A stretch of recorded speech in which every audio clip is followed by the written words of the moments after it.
first step in the elimination of a rodent infestation is to assess the extent of the problem. This will require a thorough inspection of every square foot of the facility. The three most important tools you will need to accomplish this are an understanding of the rodent's key behaviors covered in the Key Rodent Behaviors video, a very good flashlight with spare batteries, a readily accessible ladder which is capable of reaching the highest parts of the building. Some key signs of rodent activity are rub marks, gnawing, droppings, holes in curtains, cool cells, and walls, and burrowing. Rats and mice have oily fur, which collects dirt. This mixture of oil and dirt rubs off on surfaces as they travel, leaving a visible trail commonly referred to as a rub mark. The word rodent means gnaw. Gnawing is different than chewing. Gnawed bits of wood, etc. are not swallowed, but chewed bits of grain are swallowed as food. Rats and mice gnaw on things primarily to find food and create harborage. Fresh gnawing is evidence of current activity. Rats and mice excrete droppings wherever they travel. Rats tend to concentrate droppings in certain latrine areas. Either way, fresh droppings indicate an active infestation. The only way to be sure of their freshness is to sweep them up and check for new ones a day later. Norway rats usually prefer burrows dug into the earth. Outdoors, they prefer burrowing along foundations and under slabs. Indoors, they often use gaps in concrete floors and pit walls to burrow under floors. Cracked concrete floors should be explored to see if rats and mice are undermining them. Roof rats usually prefer to live as high in the building as they can. Inspect attics for trails in insulation, food sources such as leaky feed piping, and droppings. While you are up there, look for electrical wire insulation damaged by gnawing, which could cause a fire. House mice can live just about anywhere. They prefer warm locations such as attic insulation, manure pits, and wall voids. Baiting entire attics is difficult and can even be dangerous due to risks of head injuries and the potential for extreme heat during the summer. As long as there are no food sources up there, such as leaking feed pipes, rodents will probably have to come down to the cage or ground level to feed.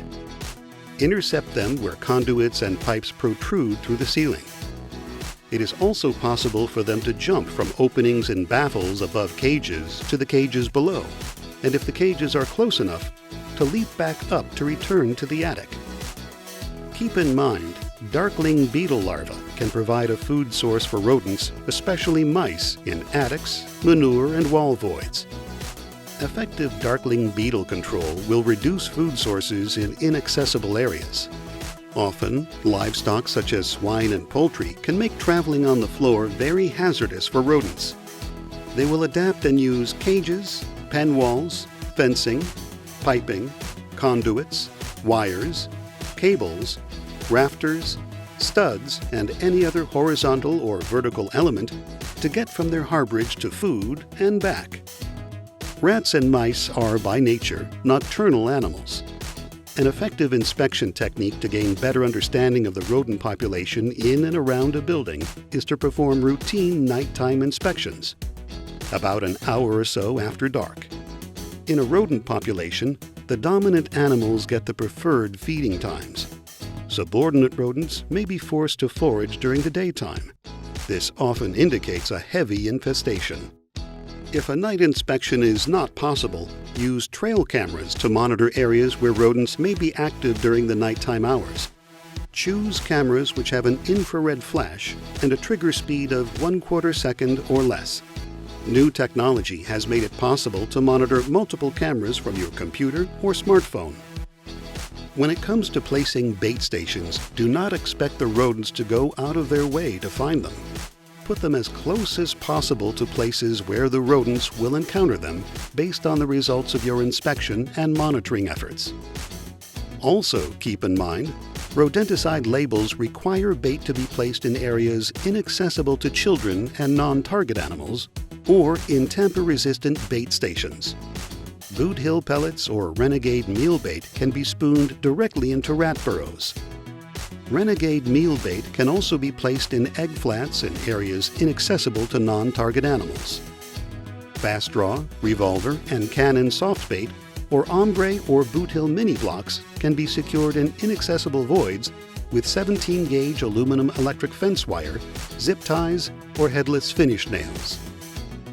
Outdoor bait stations can be anchored against movement from wind or wildlife by securing them to patio pavers with construction adhesive.